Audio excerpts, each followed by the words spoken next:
ಅಭಿವೃದ್ಧಿ ಅಂತೂ ಸಂಪೂರ್ಣವಾಗಿ ನಿಂತು ಹೋಗಿದೆ, ಶೂನ್ಯ ಆಗಿದೆ. ಅದು ಒಂದು ಕಡೆ ಇದ್ದರೆ, ಇವತ್ತು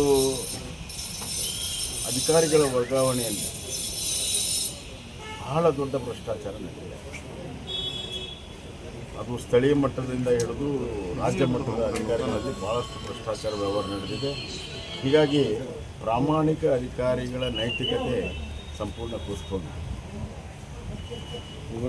ಆಡಳಿತ ಪಕ್ಷದ ಶಾಸಕರೇ ಬೇಸತ್ತು ಈಗ ಹಲವಾರು ಭ್ರಷ್ಟಾಚಾರದ ವ್ಯವಸ್ಥೆ ಪ್ರಕರಣಗಳನ್ನು ತೆಗೆದಾಗಲೂ ಕೂಡ ರಾಜ್ಯದ ಸರ್ಕಾರ, ಮುಖ್ಯಮಂತ್ರಿಗಳು ಅದರ ಬಗ್ಗೆ ತುಟಿ ಕಂತ ಇಲ್ಲ. ಮತ್ತು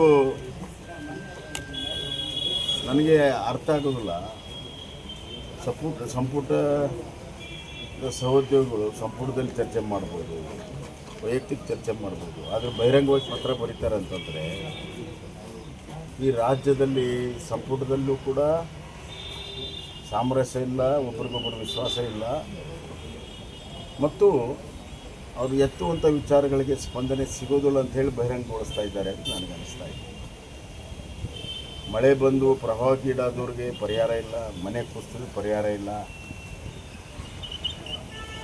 ಯಾವುದೇ ರೀತಿಯ ಜನಸ್ಪಂದನೆ ಕೆಲಸ ಆಗ್ತಾ ಇದೆ. ಆದ್ದರಿಂದ